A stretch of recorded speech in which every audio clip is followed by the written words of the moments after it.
Mr. President, ladies and gentlemen, our negotiations have been held in a constructive atmosphere of mutual respect.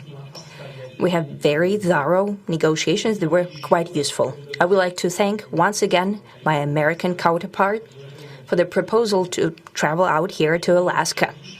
It only makes sense that we've met here, because our countries, though separated by the oceans, are close neighbors. So when we've met, when I came out of the plane and I've said, "Good afternoon, dear neighbor. Very good to see you. In good health and to see you alive." I think that is very neighborly. And I think that's some kind words that we can say to each other. We're separated by the Strait of Bering, though there are 2 islands only between the Russian island and the U.S. island. They're only 4 kilometers apart. We're close neighbors, and it's a fact. It's also important that Alaska has to do with our common heritage, common history between Russia and the U.S., and many positive events have to do with that territory.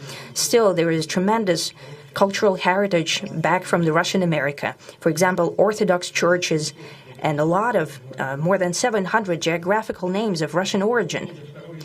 During the Second World War, it was here in Alaska that was the origin of the legendary air bridge for the supply of military aircraft and other equipment under the Lend-Lease program. It was a dangerous and treacherous route over the vast emptiness of ice.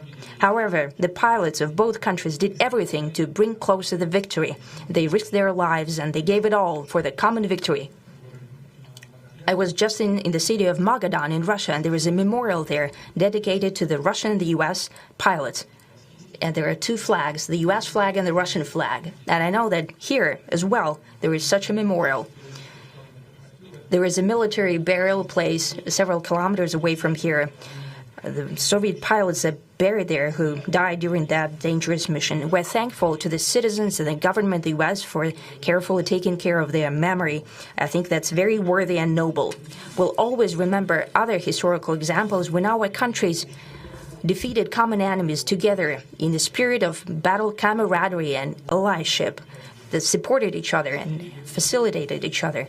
I'm sure that this heritage will help us rebuild and foster mutually beneficial and equal ties at this new stage, even during the hardest conditions. It is known that there have been no summits between Russia and the U.S. for 4 years, and that's a long time. This time was very hard for bilateral relations, and let's be frank, they have fallen to the lowest point since the Cold War. I think that's not benefiting our countries and the world as a whole. It is apparent that sooner or later we had to amend the situation to move on from the confrontation to dialogue. And in this case, a personal meeting between the heads of state has been long overdue, naturally under the condition of serious and painstaking work, and this work has been done in general. Me and President Trump have very good direct contact. We've spoken multiple times. We spoke frankly on the phone. And Special Envoy of the President, Mr. Witkoff, traveled out to Russia several times. Our advisors and heads of foreign ministries kept in touch all the time. And you know fully well that one of the central issues was the situation around Ukraine. We see the strive of the administration and President Trump personally to help facilitate the resolution of the Ukrainian conflict. And his strive to get to the crux of the matter, to understand this history, is precious. As I've said, the situation in Ukraine has to do with fundamental threats to our security. Moreover, we've always considered the Ukrainian nation, and I've said it multiple times, a brotherly nation. However strange it may sound in these conditions, we have the same roots, and everything that's happening is a tragedy for us and terrible wound. Therefore, the country is sincerely interested in putting an end to it. At the same time, we're convinced that in order to make the settlement lasting and long-term, we need to eliminate all the primary roots the primary causes of that conflict, and we've said it multiple times, to consider all legitimate concerns of Russia and to reinstate a just balance of security in Europe and in the world on the whole. And I agree with President Trump, as he has said today, that naturally the security of Ukraine should be ensured as well. Naturally, we are prepared to work on that. I would like to hope that the agreement that we've reached together will help us bring closer that goal and will pave the path towards peace in Ukraine.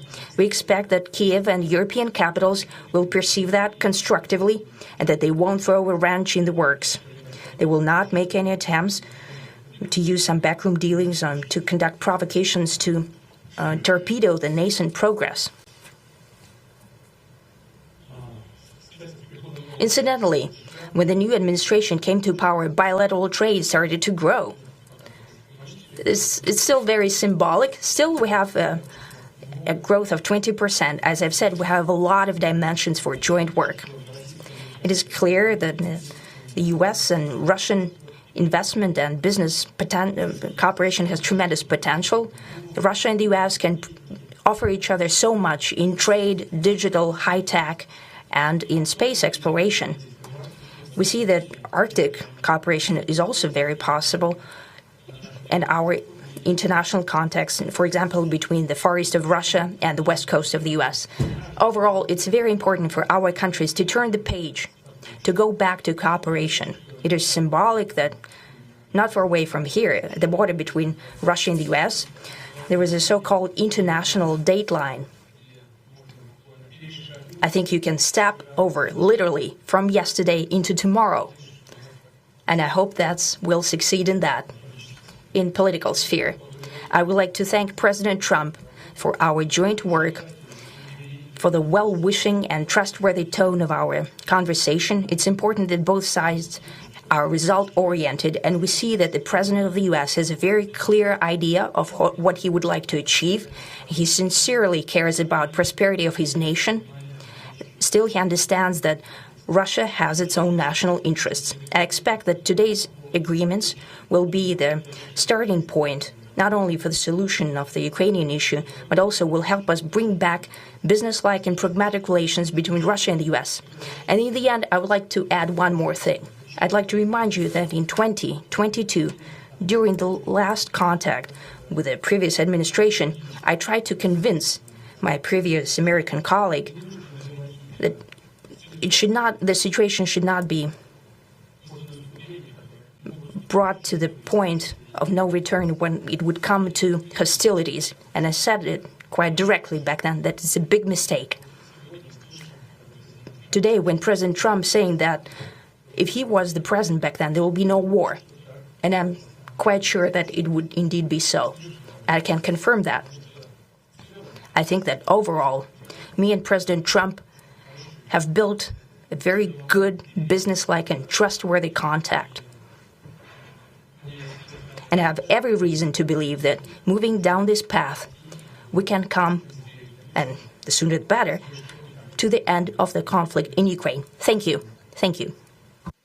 Well, thank you very much, Mr. President. That was very profound. And I will say that I believe we had a very productive meeting. There were many, many points that we agreed on, most of them, I would say, a couple of big ones that we haven't quite gotten there, but we've made some headway. So there's no deal until there's a deal. I will call up NATO in a little while. I will call up the various people that I think are appropriate, and I'll, of course, call up President Zelensky and tell him about today's meeting. It's ultimately up to them. They're going to have to agree with what Marco and Steve and some of the great people from the Trump administration who've come here, Scott and John Radcliffe, thank you very much. But we have some of our really great leaders. They've been doing a phenomenal job. We also have some tremendous Russian business representatives here, and I think everybody wants to deal with us. We've become the hottest country anywhere in the world in a very short period of time, and we look forward to that. We look forward to dealing. We're going to try and get this over with. We really made some great progress today. I've always had a fantastic relationship with President Putin, with Vladimir. We had many tough meetings, good meetings. We were interfered with by the Russia hoax. That made it a little bit tougher to deal with, but he understood it. I think he's probably seen things like that during the course of his career. He's seen it all. But we had to put up with the Russia hoax. He knew it was a hoax, and I knew it was a hoax. But what was done was very criminal. But it made it harder for us to deal as a country in terms of the business and all of the things that we'd like to have dealt with. But we'll have a good chance when this is over.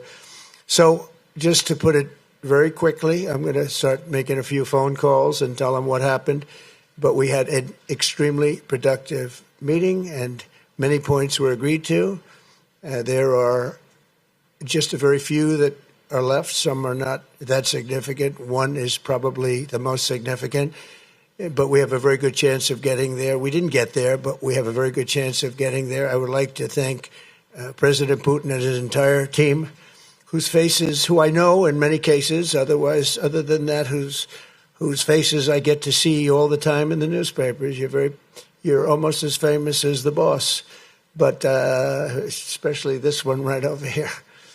But we had some good meetings over the years, right? Good, productive meetings over the years, and we hope to have that in the future. But let's do the most productive one right now. We're going to stop really 5, 6, 7,000, thousands of people a week from being killed, and President Putin wants to see that as much as I do. So, again, Mr. President, I'd like to thank you very much, and we'll speak to you very soon and probably see you again very soon.